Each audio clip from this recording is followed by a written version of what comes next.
کلام مقدس میں سے اپنی رہنمائی کے لیے ہم تلاوت کریں گے، پڑھیں گے مقدس متی رسول کی معرفت لکھی گئی انجیل نئے عہد نامے میں سے اس کا 6 باب، جو سیریز ہم نے شروع کی ہوئی ہے پہاڑی واز پر، تو اسی سلسلے میں ہم کلام مقدس کے اس حصے کی آج پھر تلاوت کریں گے۔ مقدس متی رسول کی معرفت لکھی گئی انجیل، اس کا 6 باب 10ویں اور 11ویں 2 آیات کلام مقدس میں سے ہم سیکھیں گے۔ خدا ان کی زندگی بخش پاک کلام میں یہ مرقوم ہے: تیری بادشاہی آئے، تیری مرضی جیسی آسمان پر پوری ہوتی ہے زمین پر بھی ہو، ہماری روز کی روٹی آج ہمیں دے۔ کلام مقدس کے پڑھے سنے جانے پہ خدا ان کی برکت ہو، آمین۔ کلام مقدس کا یہ حصہ جو بھی ہمارے سامنے تلاوت کیا گیا ہے، یہ وہ دعا ہے جو خداوند یسوع مسیح نے اپنے شاگردوں کو سکھائی، اور اس لیے سکھائی تاکہ وہ اس پیٹرن اور اس فارمولے کے مطابق دعا کیا کریں۔ یہ اس لیے نہیں دی گئی کہ ہم اسے ہر دعا کے بعد دہرائیں، یعنی جو ہم دعائے ربانی شروع ہو جاتے ہیں ہمارے باپ، تو اس کو اس لیے نہیں دیا گیا تھا کہ ہر دعا کے بعد دہرایا جائے، یا بہت سارے لوگ اس کا ورد کرتے ہیں، بہت سارے لوگ چلے کاٹتے ہیں، تو اس لیے یہ دعا نہیں سکھائی گئی، بلکہ اس لیے دی گئی تھی کہ تمہاری دعاؤں کی بنیاد اس دعا پر ہونی چاہیے۔ آج اس 10ویں آیت کا جو آخری حصہ ہے کہ تیری مرضی جیسی آسمان پر پوری ہوتی ہے زمین پر بھی ہو، اس سے ہم آغاز کریں گے اور 11ویں آیت تک ہم سیکھیں گے۔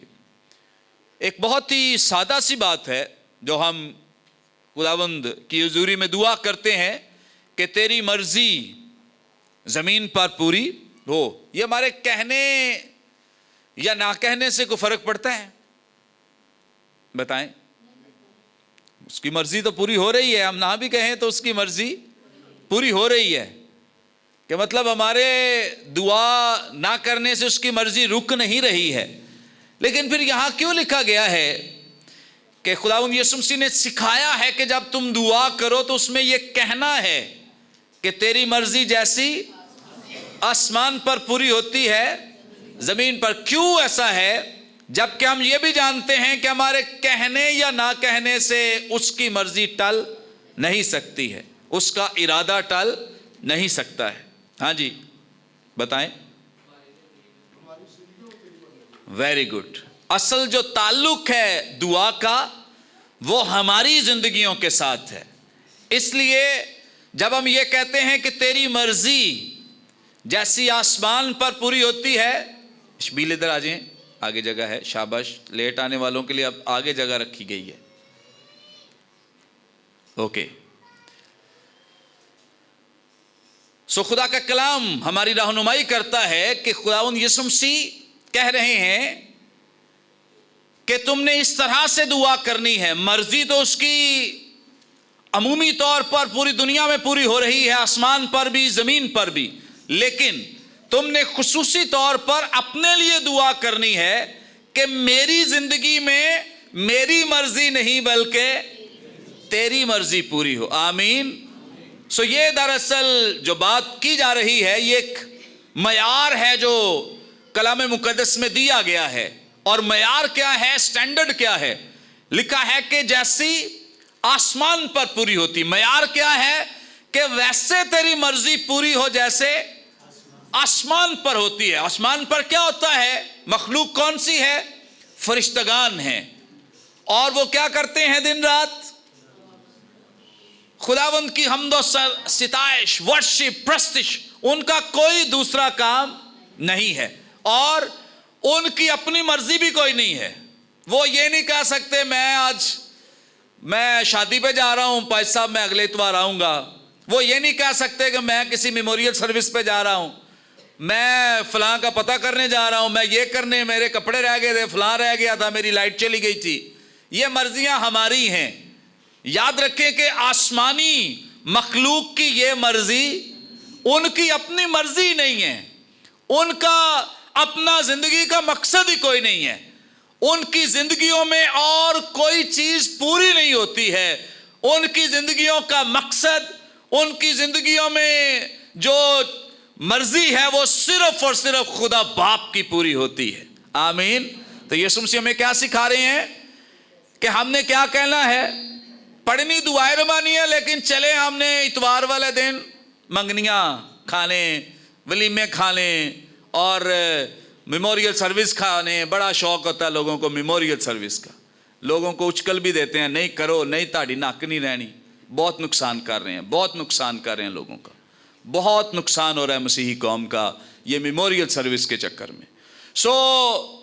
آسمانی مخلوق کبھی بھی اس چیز کی حمایت نہیں کرتی ہے, کسی بھی طرح سے اس کی اجازت نہیں دیتی ہے, اور ان کے پاس یہ گنجائش ہی موجود نہیں ہے کہ خدا باپ کی ورشپ, اس کی پرستش اور اس کی ستائش سے ہٹ کر وہ کوئی اور کام کریں. کوئی اور کام وہ اپنی مرضی سے کر نہیں سکتے ہیں. وہ وہی کریں گے جو خدا باپ کی مرضی ہے, جو کچھ خدا باپ ان کی زندگی میں چاہتا ہے. دعا یہ ہے کہ انسان کیا کرے؟ اپنی مرضی کو مار دے, اپنی جو مرضی ہے اس کو ختم کر دے. جس طرح سے خداوند یسوع مسیح نے خودی کا انکار کرنے کی بات کی ہے, تو یہ دراصل خودی کا انکار ہی ہے جب انسان اپنی خواہشوں, اپنے ارادوں, اپنی مرضی کو دفن کر دے اور اس کی زندگی کا مقصد جو ہے وہ صرف اور صرف یہ بن جائے کہ میں نے اپنے خدا باپ کی مرضی کو اپنی زندگی میں کیا کرنا ہے؟ پورا کرنا ہے. ایماندار اسی لیے بلائے گئے ہیں, وہ اسی مقصد کے لیے کال کیے گئے ہیں کہ وہ اپنے باپ کی مرضی اگر آپ چرچ بھی یعنی کلیسیا کا بھی حصہ رہنا چاہتے ہیں, عالمگیر کلیسیا میں بھی شامل رہنا چاہتے ہیں, لیکن مرضیاں بھی اپنی چلائیں گے, تو اس کا مطلب یہ ہے کہ ہم اپنی زندگی میں خدا باپ کی مرضی کو پورا دعائیں ربانی پڑھتے رہیں, صبح بھی پڑھیں, شام بھی پڑھیں, دن رات پڑھیں. اگر کرنا ہی نہیں ہے تو ایسی دعائیں ربانی پڑھنے کا کوئی فائدہ ہے؟ بالکل نہیں ہے. دعائیں ربانی رٹنے کے لیے نہیں, عملی طور پہ ہمیں یہ بتانے کے لیے, سکھانے کے لیے دی گئی ہے کہ ہم اس کے مطابق اپنی دعائیں کریں. اور اب یہاں پر بڑی جو زبردست بات خداوند یسوع مسیح ہمیں سکھا رہے ہیں, فرشتگان کا ایک ہمیں بڑا اچھا ثبوت ملتا ہے بائبل مقدس میں. آئے, اگر آپ کے پاس بائبل مقدس ہے تو دیکھ لیں. زبور کی کتاب, زبور نمبر 103, 130 زبور ہے, اور اس کی 20ویں آیت خداوند کے زندگی بخش پاک کلام میں یہ مرقوم ہے. ایک خداوند کے فرشتوں, اس کو مبارک کہو تم جو زور میں بڑھ کر ہو اور اس کے کلام کی آواز سن کر اس پر کیا کرتے ہو؟ عمل کرتے ہو. فرشتگان کیسے ہیں کہ اس کے کلام کو سن کر کیا کرتے ہیں؟ تو خداوند یسوع مسیح کہتے ہیں کہ یہ دعا کیا کرو کہ خدا باپ جیسے تیرے فرشتگان تیرے کلام پہ عمل پیرا رہتے ہیں, تیری آواز کے شنوا رہتے ہیں اور تیرے تابع رہتے ہیں, تیری آواز کو سن کر تیری فرمانبرداری کرتے ہیں, بڑے اوبیڈینٹ ہیں تیرے. خدا باپ میری دعا ہے کہ تو مجھے بھی ان فرشتگان کی طرح بنا دے. آمین. یہ جو لکھا ہے کہ تیری مرضی جیسی کہاں پوری ہوتی ہے؟ آسمان پر. تو ویسی تیری مرضی کہاں پوری ہو؟ میری زندگی میں پوری. یعنی میں ایسا فرمانبردار بن جاؤں, میں ایسا بن جاؤں جیسے تیرے فرشتگان ہیں. مجھے تو ایسا بنا دے جیسے تیرے فرشتگان تیری بات کو مانتے ہیں, تیرا کہنا مانتے ہیں. خدا باپ تو مجھے ایسا بنا دے. اب آگے جو بات یہاں خدا کا کلام رہنمائی کرتا ہے 11ویں آیت میں, یہاں پہ لکھا ہے ہماری روز کی روٹی آج ہمیں دے. ہمیں کیا کر؟ ہماری روز کی روٹی. اب اس دعا میں چونکہ جو پہلا حصہ ہے اب سے جو پہلا حصہ پڑھا گیا ہے دعا کا، جس میں 3 پٹیشنز ہیں، لیکن ان کا براہ راست جو تعلق ہے وہ آسمانی باپ کے ساتھ ہے۔ اب یہ جو نیکسٹ حصہ شروع ہوا ہے، اس میں کچھ ایسی درخواستیں ہیں جن کا تعلق ہمارے جسم کے ساتھ ہے، ہماری جو دنیوی زندگی ہے اس کے ساتھ ہے۔ سو اس اعتبار سے خدا کا کلام ہماری رہنمائی کرتا سکھاتا ہے۔ خداوند یسوع مسیح ایک مسیحی کو منظم ہونے کے لیے، ڈسپلن ہونے کے لیے موٹیویٹ کر رہے ہیں۔ یہاں روٹی سے مراد فقط روٹی نہیں ہے، بلکہ اس سے مراد ہماری تمام جو جسمانی ضروریات ہیں، دنیوی ضروریات ہیں۔ جیسے آپ نے اگر خروج کی کتاب 23ویں باب کی 25ویں آیت میں دیکھا ہے تو وہاں پہ بھی یہی ہے کہ تو خداوند اپنے خدا کی کیا کرنا؟ عبادت کرنا، تو وہ تیرے کیا کرے گا؟ روٹی اور پانی پر۔ روٹی پانی سے مراد کیا ہے؟ کہ تیری جسمانی ضرورتوں کو پورا کر۔ تو یہاں روٹی سے مراد فقط روٹی نہیں ہے، بلکہ یہاں روٹی سے مراد کیا ہے؟ ہماری دنیوی جتنی بھی ضرورتیں ہیں، جسمانی طور پہ ضرورتیں ہیں، یہ ان کی بات کی جا رہی ہے۔ اور یہاں خداوند یسوع مسیح اس لیے یہ بات سکھا رہے ہیں کہ ایک ایماندار کو اپنی جسمانی ضرورتوں کے لیے اپنے خدا پہ ڈیپینڈ کرنا چاہیے، انحصار کرنا چاہیے۔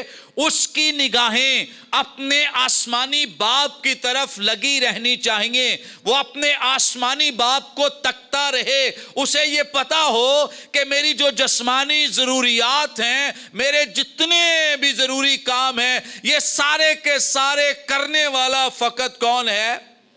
خدا ہے، میرا آسمانی باپ ہے۔ اس لیے یہاں یسوع مسیح سکھا رہے ہیں اور اس بات کا اظہار کر رہے ہیں کہ جب تم دعا کرو تو اس طرح دعا کیا کرو کہ جس طرح تیری مرضی آسمان پر پوری ہوتی ہے، زمین پر بھی ہو۔ ہماری روز کی روٹی ہمیں، تو اس کے لیے خدا کا کلام رہنمائی کرتا ہے کہ یہ اس لیے دعا کہی گئی ہے تاکہ ہم ہر روز خداوند پہ ٹرسٹ کریں، خداوند پہ بھروسہ کریں۔ ہماری نگاہیں کسی انسانی سورس پر نہیں، کسی انسان پر نہیں، بلکہ کس پہ لگی رہنی چاہیے؟ خدا پر لگی رہنی چاہیے۔ آمین۔ خروج کی کتاب اس کا 16واں باب ذرا دیکھ لیں تو ہمیں اس کا اور بہتر ثبوت مل جائے گا۔ خروج کی کتاب اس کا 16واں باب 4 آیت سے لکھا ہے، خدا کا کلام ہماری رہنمائی کرتا ہے 16ویں باب کی 4 آیت سے۔ تب خداوند نے موسیٰ سے کہا، میں آسمان سے تم لوگوں کے لیے کیا کروں گا؟ روٹیاں برساؤں گا، سو یہ لوگ نکل کر فقط ایک ایک دن کا حصہ ہر روز بٹور لیا کریں۔ کتنے دنوں کا؟ ایک دن کا حصہ ہر روز بٹور لیا کریں، کہ اس سے میں ان کی کیا کروں گا؟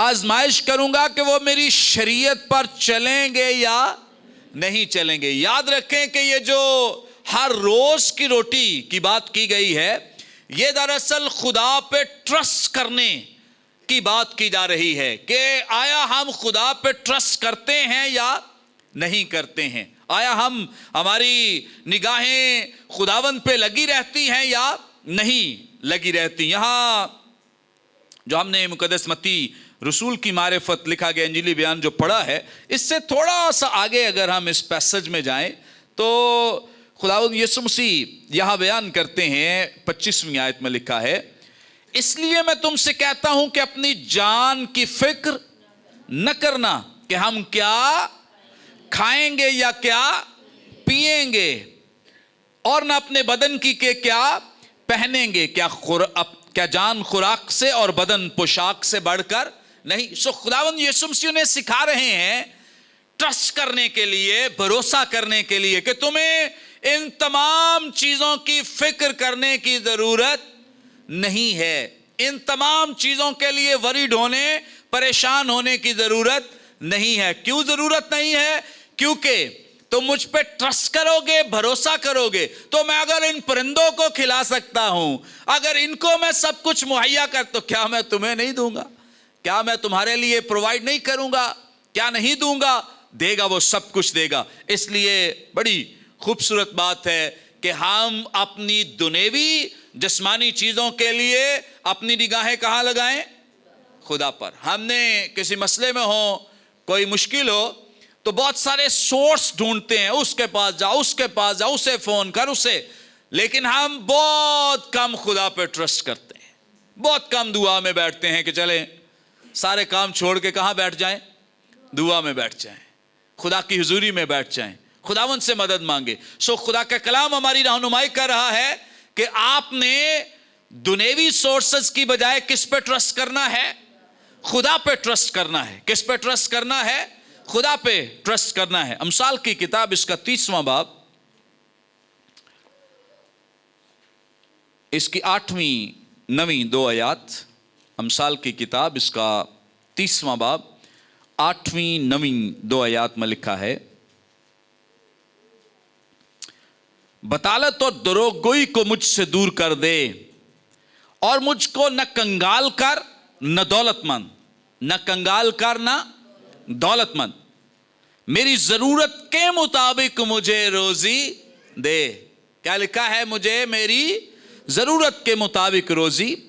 9ویں آیت میں لکھا ہے، ایسا نہ ہو کہ میں سیر ہو کر انکار کروں اور کہوں خداوند کون ہے، یا مبادہ محتاج ہو کر چوری کروں اور اپنے خدا کے نام کی تکفیر کروں۔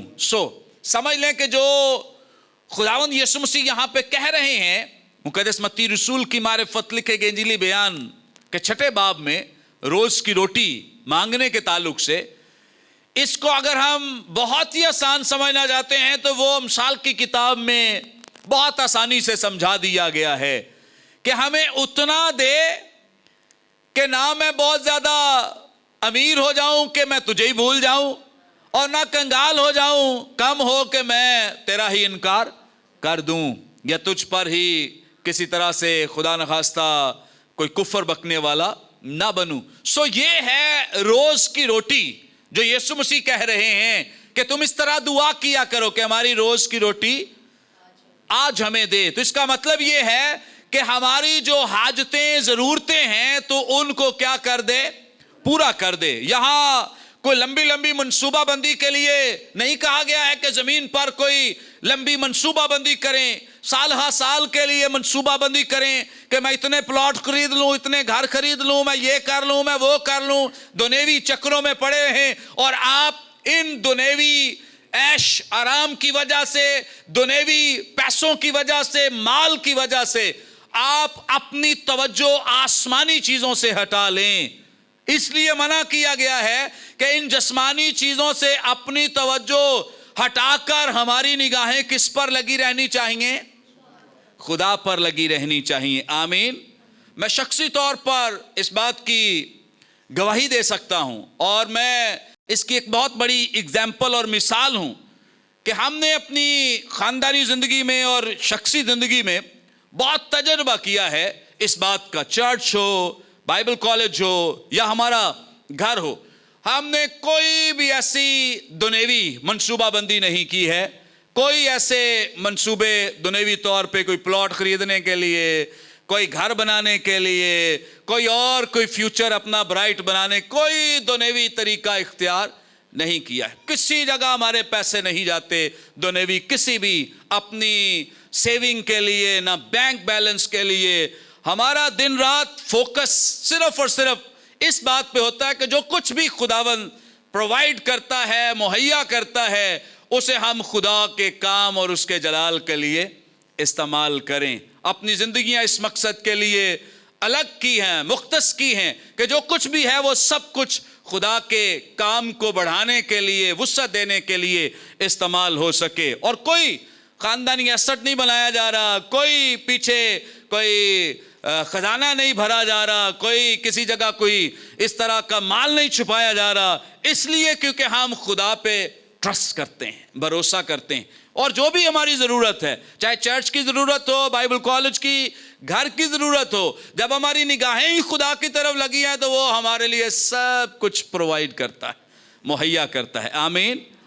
اور میں یہ بات بڑی خوشی کے ساتھ کہتا ہوں کہ ہم نے کبھی بھی اپنے جو خاندانی دعا کرتے ہیں یا شخصی دعا کرتے ہیں کبھی بھی گھر کے لیے دعا نہیں کی، خدایا ہمارے پاس گھر نہیں، ہم کرائے پہ رہتے ہیں تو ہمارے لیے کوئی ایسا کوئی پلاٹ دے دے، کوئی گھر دے دے جس پہ ہم اپنا گھر، نو نیور، ہم نے کبھی دعا نہیں کی اس مقصد کے لیے۔ اگر دعا کبھی کی ہے تو صرف خدا کے گھر کے لیے کی ہے کہ خداوند تو اپنے گھر کو وسعت دے، اپنا گھر بڑھا، اس کے کام کو بڑھا، چرچ بڑھا، بائبل کالج کے کام کو بڑھا۔ اور آپ دیکھیں کہ کس طرح سے خدا ہماری ان دعاؤں کو سن رہا ہے اور ان دعاؤں کے مطابق خدا اس میں وسعت دے رہا ہے، ترقی دے رہا ہے۔ سو اپنے دنیوی ایسٹ سے اپنی نگاہوں کو ہٹائیں، اپنے دنیوی مال سے اپنی نگاہوں کو ہٹائیں، اپنے دنیوی فکر و تردد سے اس کو دینا، یہ کرنا وہ کرنا۔ اس کی وجہ سے ہوتا کیا ہے کہ ہماری جو روحانی جو ہمارا معیار ہے اس میں ہم الجھے رہتے ہیں دنیوی چکروں میں، اور ہم دعا نہیں کر پاتے، ہم خدا کی حضوری میں کلام نہیں پڑھ پاتے، تب بھی ہماری نگاہیں، بہت سارے لوگ چرچ میں آ کے بھی یہی سوچتے رہتے فلاں کو دینا ہے، فلاں سے لینا ہے، اس کا یہ کرنا ہے، اس کا یہ کرنا ہے۔ کیوں؟ کیونکہ ہم نے اپنے ذہنوں کو معاف کر لیا ہے، اور اپنے ذہنوں کو ہم نے دنیوی مال اور دنیوی عیش و آرام یا ان ایسٹس کے چکر میں اتنا بند کر لیا ہے کہ ہم اپنے ذہن کو پنپنے نہیں دیتے کہ یہ روحانی طور پہ بالغ ہو، یہ روحانی طور پہ ترقی کرے۔ اپنی نگاہیں دنیوی تمام چیزوں سے ہٹا کر آسمانی باپ پر لگا لیں۔ آمین۔ تو آپ کو کلام میں لکھا ہے کہ تو جیسے مقدس متی رسول کی معرفت لکھے گئے انجیلی بیان کے 6 باب کی 33ویں آیت میں لکھا ہے کہ کیا کر؟ سب سے پہلے بادشاہی اور راست بازی کی تلاش کر، دو یہ سب کچھ تجھے کیا ہویا؟ مل جائے گا۔ آمین۔ سب سے پہلے کیا کرنا ہے؟ بادشاہی کی تلاش۔ بھئی کس کے لیے جوڑیں، کس کے لیے سارا کچھ کریں؟ بہت سارے لوگ اپنے بچوں کے لیے کہتے ہیں نہیں نہیں بچیاں لی میراث چھوڑنا بڑی اچھی بات ہے، کلام میں بھی لکھا ہے مبارک ہے وہ جو اپنے بچوں کے لیے کیا چھوڑتا ہے؟ میراث چھوڑتا ہے۔ پتہ ہے میراث کے بھی 2 مطلب بائبل مقدس میں بیان کیے گئے ہیں۔ اس کے لیے انگلش لفظ لیگیسی استعمال ہوا ہے۔ اس کا مطلب ایک تو یہ ایسٹس ہیں جو دنیوی، کوئی پلاٹ چھوڑ جاتا ہے، کوئی گھر چھوڑ جاتا ہے، کوئی یہ چھوڑ جاتا ہے، لیکن اس کا جو دوسرا مطلب ہے وہ ایسی لیگیسی ہے جس میں راست بازی شامل ہے، نیک نامی شامل ہے، اور اس کے ساتھ ساتھ بے ایمانی شامل ہے۔ آپ نے چناؤ کرنا ہے، آپ اپنے بچوں کے لیے ان دنیوی ایسٹس کے ساتھ کون سی دوسری لیگیسی چھوڑ کر جا رہے ہیں۔ کیا آپ کے بعد آپ کے بچوں کے حصے میں راست بازی آ رہی ہے؟ آپ کے جانے کے بعد آپ کے بچے راست بازی کی زندگی گزاریں گے؟ آپ کے جانے کے بعد آپ کے بچے ایک اچھی اور خوبصورت مسیحی گواہی قائم کریں گے؟ کیا آپ کے بچے آپ کے جانے کے بعد ایک اچھے کرسچنز، ایماندار ثابت ہوں گے؟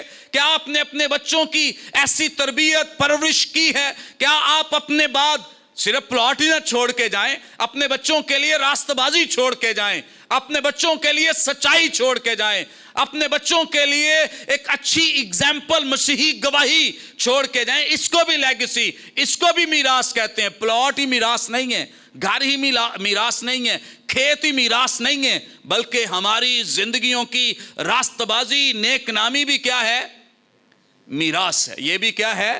میراث ہے۔ ہمیں اپنے بچوں کے لیے دنیوی چیزوں کی فکر نہیں کرنی۔ اس لیے میں نے اپنی اگزامپل دی ہے، کسی کی اگزامپل دینے کی بجائے اپنی اگزامپل دی ہے کہ ہم دنیوی ایسٹ نہیں بنا رہے، لیکن ہم اس بات کے لیے ایفرٹ کر رہے ہیں کہ ہمارے بچے اچھے مسیحی بنیں، ہمارا خاندان ایک اچھی گواہی قائم کرے، ہمارے بعد بچوں کے پاس ایک اچھی لیگیسی ہو جس کو وہ فالو کر سکیں، جس کے مطابق وہ زندگی گزار سکیں، ایک راست بازی کی زندگی ہو۔ سو دنیوی چیزوں سے اپنی نگاہوں کو ہٹا کر اپنی نگاہیں اپنے خدا باپ پر لگائیں۔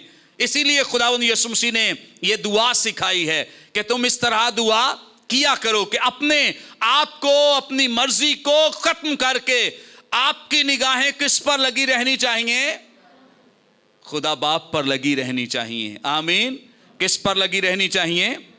خدا باپ پر لگی رہنی چاہیے۔ اور اسی لیے یہ خدا کا پلان اور مقصد ہے، وہ کبھی بھی اپنے لوگوں کو بھوکا مرنے نہیں دے گا۔ زبور کی کتاب آئے میرے ساتھ ذرا دیکھ لیں آپ، اور اس بات کو اپنے، اور یہ آیت تو میں چاہتا ہوں کہ پورا چرچ زبانی یاد کر لے، اس کو اپنی زندگیوں کا حصہ بنا لیں۔ 37واں زبور، پرانے عہد نامے میں سے 37واں زبور اور اس کی 25ویں آیت۔ 37واں زبور اس کی 25ویں آیت میں یہ مرقوم ہے، خدا کا کلام ہماری رہنمائی کرتا ہے۔ میں جوان تھا اور اب بوڑھا ہوں، میں جوان تھا اور اب بوڑھا ہوں، تو بھی میں نے صادق کو بے کس اور اس کی اولاد کو ٹکڑے مانگتے نہیں دیکھا۔ آمین۔ ذرا میرے ساتھ کہیں یہ آیت، میں جوان تھا اور اب بوڑھا ہوں۔ آپ میرے پیچھے کہیں، میں جوان تھا اور اب بوڑھا ہوں، تو بھی میں نے صادق کو بے کس اور اس کی اولاد کو ٹکڑے مانگتے نہیں دیکھا۔ میں جوان تھا اور اب بوڑھا ہوں، تو بھی میں نے صادق کو بے کس اور اس کی اولاد کو ٹکڑے مانگتے نہیں دیکھا۔ آمین۔ ہاں جی، کس کو یاد ہو گئی ہے؟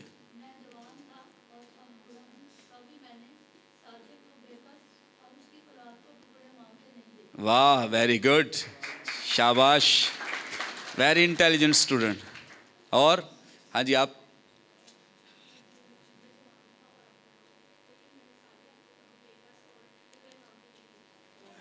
نا، صحیح نہیں ہے، دوبارہ یاد کریں۔ اور ہاں جی، اوپر سے نہیں۔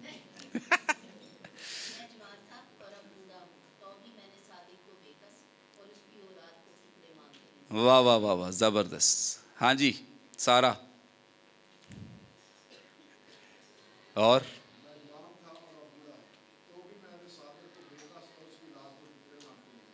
Very good. ہاں بھائی، وشال پڑھ رہے، یاد کر رہے۔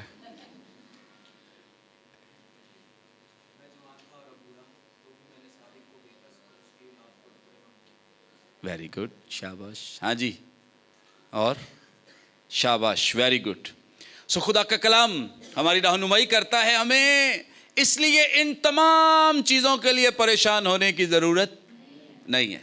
اپنے بچوں کے لیے دنیوی، کئی اپنے بچوں کے لیے میراث بنا بے ایمانیاں کر رہے ہیں اور رشوت لے رہے ہیں، کیا فائدہ؟ مطلب ان کو ایسی زندگی دے رہے ہیں، اور بعد میں بچے، اگر ان کی آپ نے تربیت نہیں نہ صحیح کی، تو بچے بعد میں سب سے پہلا کام یہ کرتے ہیں کہ ماں باپ کی جائیداد ہی بیچتے ہیں۔ سب سے پہلا کام یہی کرتے ہیں، ایسا ہی ہے۔ بہت ساری مثالیں ہمارے سامنے ہیں۔ اگر ماں باپ نے اپنے بچوں کی تربیت درست نہیں کی ہے، تو اس کا مطلب یہ ہے کہ دنیوی میراث بنانے سے زیادہ ضروری کام کیا ہے؟ روحانی میراث۔ Very good, very good young مین۔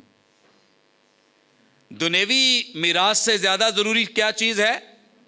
روحانی میراث۔ سو اپنی توجہ جو ہے خداوند یسوع مسیح ہمیں سکھا رہے ہیں۔ اور یاد رکھیں کہ پیدائش کی کتاب میں خداوند نے ان تمام چیزوں کو پرووائڈ کرنے کا وعدہ کر دیا تھا۔ پیدائش کی کتاب، اس کا پہلا باب اور اس کی 29ویں آیت، اگر آپ میرے ساتھ دیکھ لیں، 29ویں آیت سے آگے 30ویں بھی پڑھ لیں گے۔ پہلے باب کی 29ویں 30ویں دو آیات لکھا ہے، اور خدا نے کہا کہ دیکھو، میں تمام روئے زمین کی کل بیجدار سبزی اور ہر درخت جس میں اس کا بیجدار پھل ہو تم کو دیتا ہوں، یہ تمہارے کھانے کو ہیں، اور زمین کے کل جانوروں کے لیے اور ہوا کے کل پرندوں کے لیے اور ان سب کے لیے جو زمین پر رینگنے والے ہیں، جن میں زندگی کا دم ہے، کل ہری بوٹیاں کھانے کو دیتا ہوں۔ اور ایسا ہی ہوا، اور خدا نے سب جو اس نے بنایا تھا نظر کی اور دیکھا کہ بہت اچھا ہے۔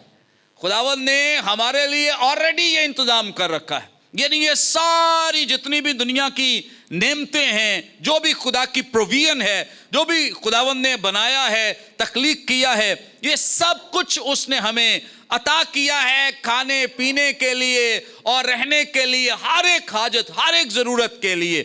فقط ہماری نگاہیں جو ہیں وہ ان چیزوں پر نہیں رہنی چاہیے۔ ہماری نگاہیں کہاں رہنی چاہیے؟ خدا باپ پہ رہیں. یہ صرف ایک چھوٹا سا راز ہے, بھید ہے. جو لوگ سمجھ وہ سرخ رو ہو جاتے ہیں, زندگی میں خوش رہتے ہیں, دن رات وہ خوش رہتے ہیں, انہیں کسی طرح کی کوئی ٹینشن نہیں ستاتی ہے. کیوں؟ کیونکہ وہ اپنی چیزوں کے لیے دنیوی طور پہ ورید نہیں ہے, پریشان نہیں ہے. ان کی نگاہیں کہاں لگی ہیں؟ خدا پہ لگی, اور وہ خدا کی طرف اپنی نگاہیں لگائے اسے تکتے رہتے ہیں, دیکھتے رہتے ہیں. خدا ہمیں کبھی کسی نعمت سے محروم نہیں ہونے دے گا, کسی بھی چیز سے ہمیں محروم نہیں رکھے گا. یہ اس کا پرامس, اس کا وعدہ ہے. لیکن فقط اس کے لیے کرنا کیا ہے کہ ہم جیسے یسوع مسیح ہمیں سکھا رہے ہیں کہ ہم نے ٹرسٹ کرنا ہے, بھروسہ کرنا ہے. ہم جو کہتے ہیں نا روز کی روٹی ہمیں آج عطا کر, مطلب ہماری جو ضروریات ہیں خداوند تو پورا کر, کیونکہ تو ہی بیسٹ پرووائڈر ہے, تو ہی یہوہ یری ہے, اور تو ہی مہیا کرنے والا باپ ہے. آمین. ہاں جی, سمجھ آ رہی ہے؟ اس لیے ہمیں ہمیشہ خدا باپ پہ ٹرسٹ کرنا ہے, اپنی نگاہیں خدا باپ پہ لگانی ہے. کسی بھی چیز کے لیے پریشان نہ, کوئی بات نہیں, گھر بنتے تو کوئی بات نہیں, ایسے بھی چلے جائیں گے. آسمان پہ جو گھر بن رہے ہیں جہاں ہم نے ہمیشہ رہنا ہے, بھئی ان گھروں کی کیا فکر کرتے ہیں؟ یہاں پلاٹ خریدنے کی, کھیت خریدنے کی, یا دنیوی چیزیں خریدنے کی کیوں اتنے ورید رہتے ہیں؟ اپنے گھر وہاں بنائے جہاں نہ کیڑا خراب کرتا ہے, نہ زنگ لگتا ہے, نہ کوئی اور چیز خراب کر سکتی ہے. آمین. اس لیے اپنی نگاہیں آسمانی باپ کی طرف لگا لیں, اپنی نگاہیں خدا باپ کی طرف لگا لیں, تاکہ وہ ہماری ہر ایک حاجت اور ضرورت کو پورا کرتا. ہوتا کچھ نہیں ہے جو ہم ادھر ادھر ہاتھ پاؤں مارتے ہیں, الٹیمیٹلی کام خدا ہی کرتا ہے. کرتا ہے کہ نہیں؟ کام خدا ہی کرتا ہے. جو بھی ہم ہاتھ پاؤں مار لیں تو اچھا نہیں ہے کہ ہاتھ پاؤں مارنے سے پہلے ہی خدا کی حضوری میں بیٹھ جائیں اور اس سے دعا کریں, اس پر ٹرسٹ کریں, اس پر بھروسہ کریں, تاکہ وہ ہمیں سب چیزیں پرووائڈ کرے, مہیا کرے. خداوند اپنے کلام کے وسیلے برکت دے.